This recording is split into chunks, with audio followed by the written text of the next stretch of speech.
He was called the king of rock and roll. But before he was Elvis, he had another life that included music and an actual crown. All that and more coming right up now in a conversation with Elvis Presley in the afterlife. Be sure to stay until the end to hear about the past life as an honest to goodness king. Hi, I'm Deborah Lupien, voice of the Akashic Records, bringing you another installment in a series of interviews from the afterlife. You can find more here. Elvis Presley, 1935 to 1977. From a young age, Elvis was drawn to music. With little training, he demonstrated an uncanny ability to pick up new songs, playing them by ear with ease. Where does that sort of talent come from? Was it a carryover from a previous lifetime? As it turns out, the answer is yes, and you'll hear all about that. But first, let's begin by hearing from Elvis because he had an important message to share, which reflects upon his own life being cut short at just 42 years of age. He starts out philosophizing, which reflects upon all the work he's done in soul school, then moves into more personal topics. Elvis begins.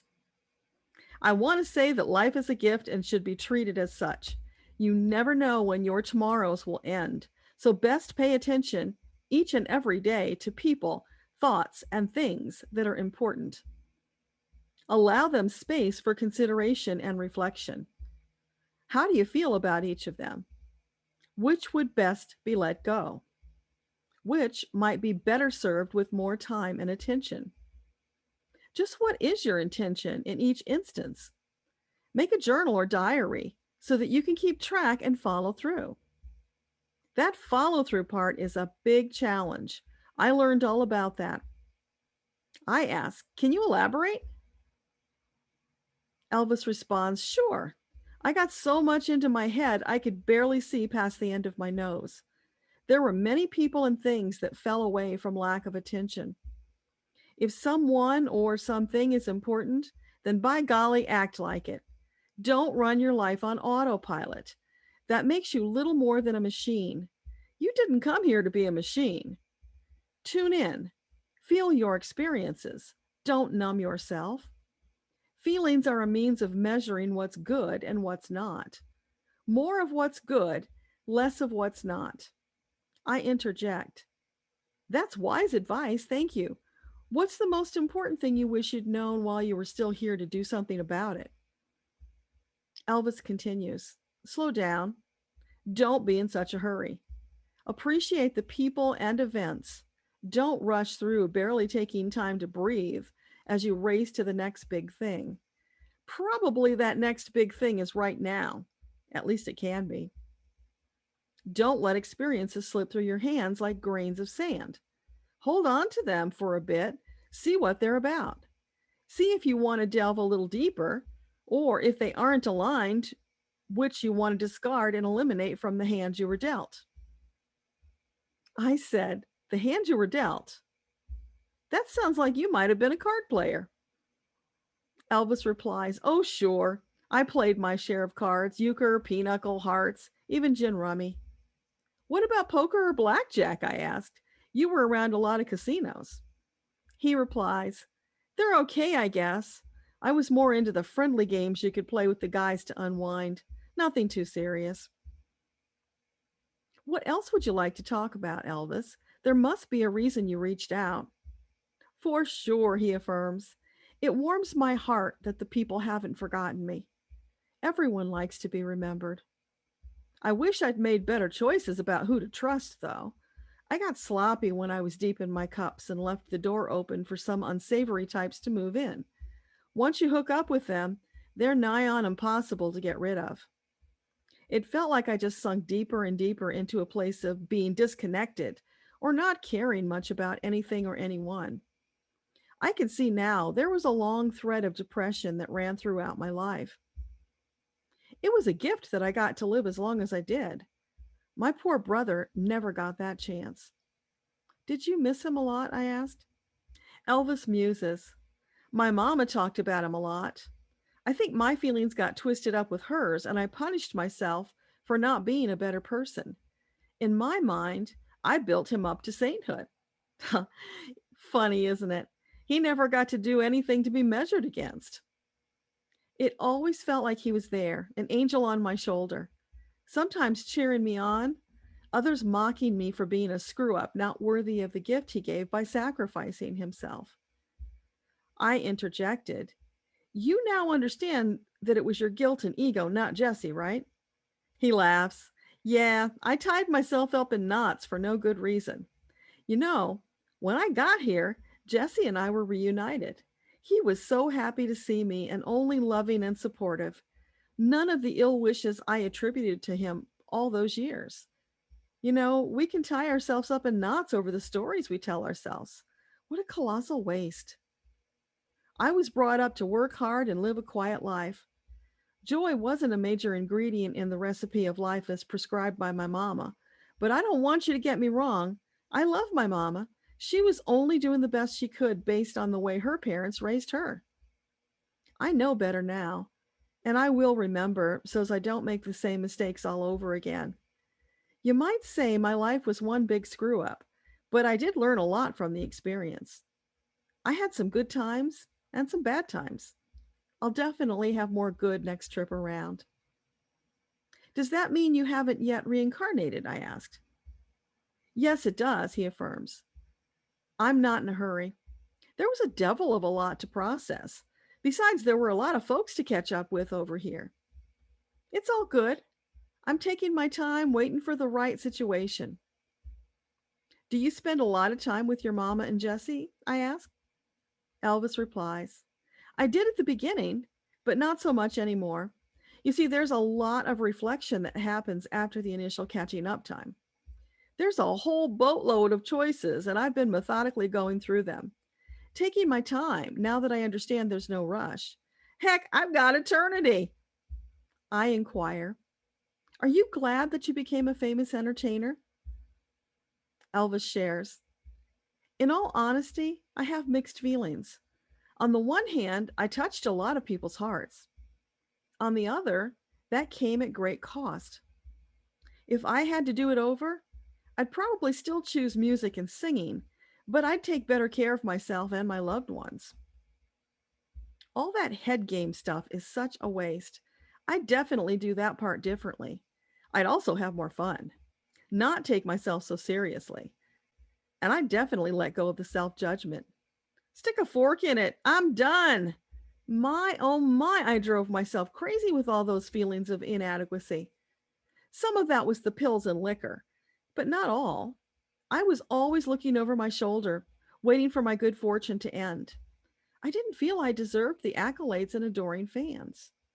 I felt like an imposter, and I was always waiting to be found out and shown the proverbial door. That's an awful lot of darkness, I observed. How about we shift gears to the lighter side because you still have a lot of fans who are hoping you got your happy ending. He smiles that dazzling smile, shakes his head, and says, yes, he appreciates all the love and support. Sometimes he hangs around when folks are talking about him and gets a warm feeling all over when they say nice things about him. Then he laughs and says, you'd be surprised how many performers do that. Even though they're beyond such things here, they still enjoy being remembered kindly. Do you spend time with other celebrities? I ask. With a bashful smile, he shakes his head and replies, I'd rather not say to protect their privacy. What a funny thing to say, I respond. Do you really think they care? Well, I don't rightly know, he answers, but I'll respect them nonetheless. Okay, I respond. What about your music? Anything you want to share about that? You mean like my favorite song or my favorite performer, he asks? I'll pass. I'm a great admirer of many performers, old and new. I still keep an ear turned towards the music scene. Lots of things are different, but some things never change. There's a whole lot of impressive talent on your side right now. More so than before? I ask. I didn't say that, he replies. There's always talent to be found. Sometimes I hear some kid sitting in his room singing and playing his strings and just hang out for a while, soaking up the joy and energy. I can see ahead to the potential for this one or that one, so I like to check in now and then to see if they're on track. Are any of them aware of your presence? I ask. Sometimes, he says, although most are too caught up in their dreams and aspirations to notice the energy of the room has changed. The rare ones who do notice mostly don't understand what it is. They just know it's something. I laughed and replied, well, once I publish this interview, some of those kids might start looking for you and asking you to mentor them. Yeah, he says quietly. I suppose they just might. We'll have to wait and see. I continue. Would it be prying if I asked how you felt about Lisa Marie and Michael Jackson? He gets quiet and thoughtful. No. No, I don't think I'd like to comment on that. My daughter deserves to have her privacy respected. Moving on, I ask, if you were to come back for one day, how would you spend it? After a thoughtful pause, he responds, I think I'd like to speak to the young people, give them the scoop on life and the important things, help them avoid some of the traps I got caught up in, let them know how special they are. If I could get them started down the right path, I'd feel I accomplished something of great importance. Might make up for some of the mistakes I made. Are you still beating yourself up over those mistakes? I ask. He looks surprised.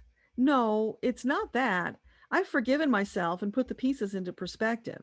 But given the opportunity to make that kind of impact, yeah, I'd jump at the chance. What did you think about getting the Presidential Medal of Freedom from President Trump? He responds, there was a time that would have meant the world to me. I was into such worldly things, even collected some.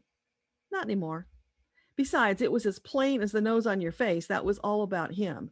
He was just using my name to get attention for himself. It was meaningless.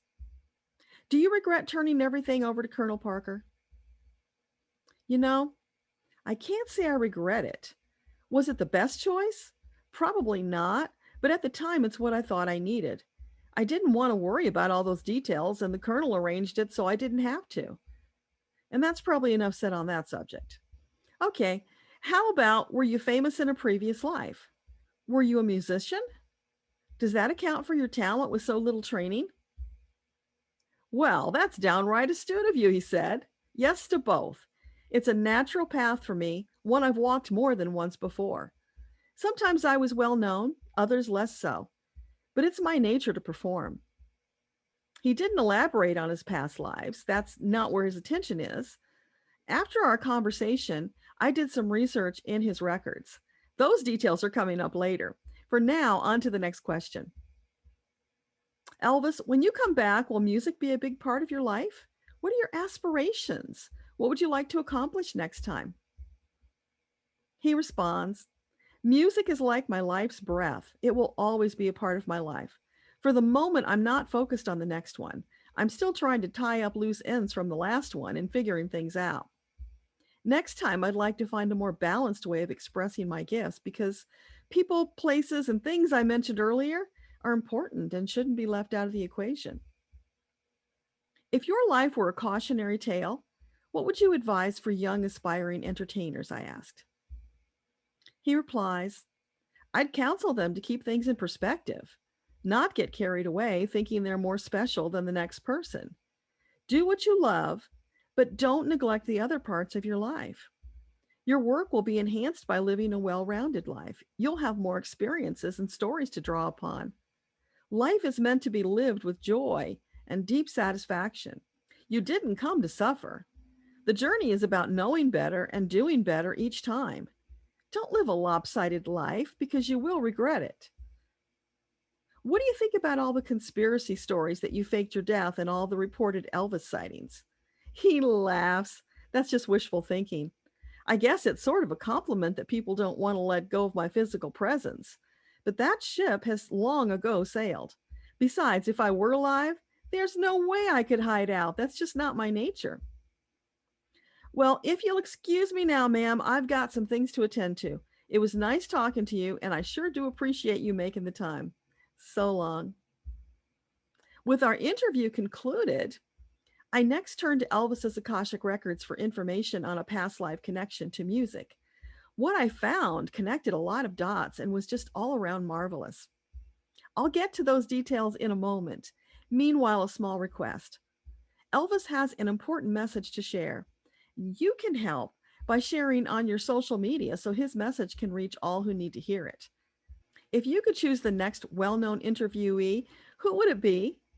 And what would you ask? Let me know in the comments. Who knows what you might inspire? Okay, are you ready for the big reveal? From 1836 to 1891, the man we knew as Elvis was King David Kalakaua of Hawaii. He was credited with creating a Renaissance period for Hawaii, during which he restored native culture, including the hula, which had long been abandoned.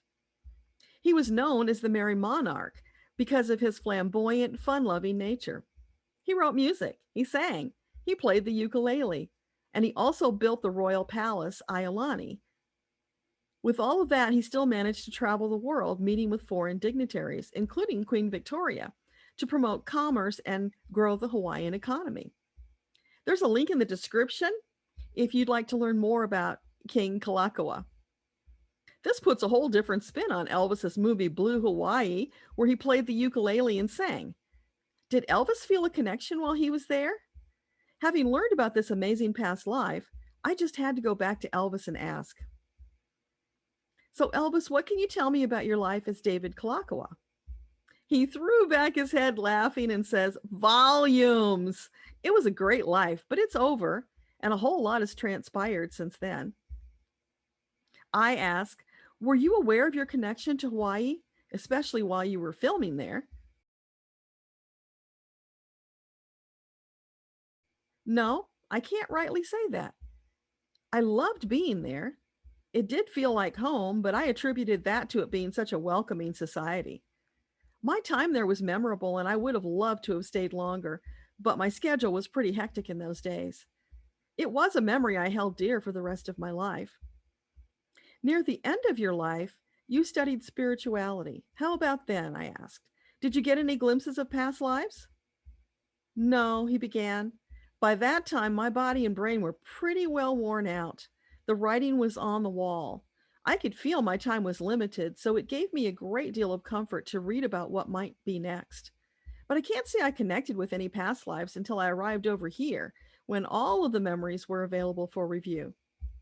I got quite a good belly laugh out of knowing I was an honest to goodness king. Truth is stranger than fiction, don't you know?